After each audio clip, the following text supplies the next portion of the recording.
Start. Sir, we in Parliament are being asked to endorse the proclamation. At the same time, we have not been furnished with the report which the Governor had sent to the President. Now, how can we give our verdict on a matter of such importance until and unless all the material facts warranting the proclamation under Article 356 of the Constitution are placed before us? Yesterday, the Honorable the Home Minister said that this report contained only certain facts and figures with regard to the party position in the dissolved Andhra Assembly. In that case, what is the objection to placing that report before us? It would not give us anything particularly new except certain arrangement of figures made by the Governor of Andhra with a view to advertising the President as to the course he should take. We submit that this report contains something else. It was the duty of the government to place the entire report before us for the closest possible scrutiny and the most meticulous examination by members of this House and of the other House, because this report lies at the bottom of the whole thing as far as the constitutional of the action of the President is concerned. Therefore, I submit that a fiat of the executive is sought to be endorsed by Parliament without telling us the grounds on which that fiat has been exercised. Constitutionally, this is improper. Then, sir, the President also says that he had considered other information received by him. We have not been told yet as to what was this other information.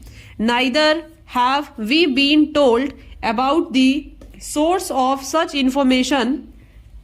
I do not know exactly on what basis the President applied his mind to the subject. We know that we cannot make any reflection on the President. He is a very wise man and wiser still by virtue of the occupation of the presidency. But I think we can call in question whether his mind had been rightly applied in a matter of such great importance and national concern. Our contention is that the President has not been in a position to apply his mind fairly and squarely to this subject, because the report which had been submitted to him had been perverse, distorted and false. Our contention also is that the other reports which had been submitted to him are not fully objective and truthful. This we are in a position to say all the more because if the case for the government was so foolproof, Dr. Kadju, who have been the last person to withhold his report from us, I think that something is wrong in the reports, and maybe the members of this House, having looked at the reports, would have discovered certain facts which do not go to justify the case that the government has sought to make out in support of the proclamation. Apprehending such a possibility, I think Dr. Kadju has thought it wise to withhold this report from the House. Having done it, he asks us to endorse almost blindfold a measure which is described as undemocratic even by certain members of the Congress party. Many constitutional points have been touched. It has been sought to be made out in this House that this is the best democratic step that the government could take. We say this is not at all a democratic step which has been taken. We are supposed to have a parliamentary system. We must have our own contentions. We have got our own constitution, but we are told time and again in this House and in the other House that there are the British Constitution and their parliamentary practice which one should imitate. Now imagine a situation of this sort in England. Would the Crown have taken such a measure at all if a certain party had been voted out of office by the opposition?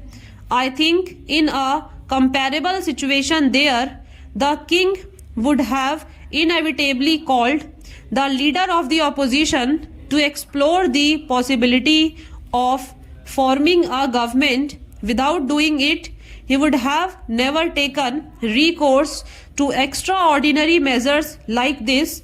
If this method had been resorted to in the United Kingdom, a serious constitutional crisis affecting not merely the internal politics of the parliament but the political life outside would have ensued.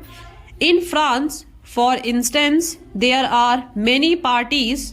No party by itself enjoys an absolute or a comfortable majority.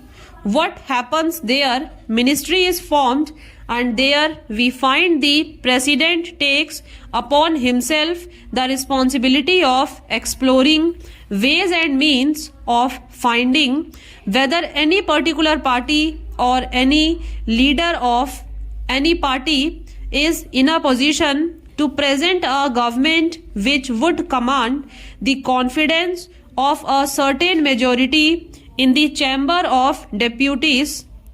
Without resorting to that objective test, he does not take recourse to extraordinary measures. In the present case, I say this objective test has not been at all applied. One may or may not have certain feelings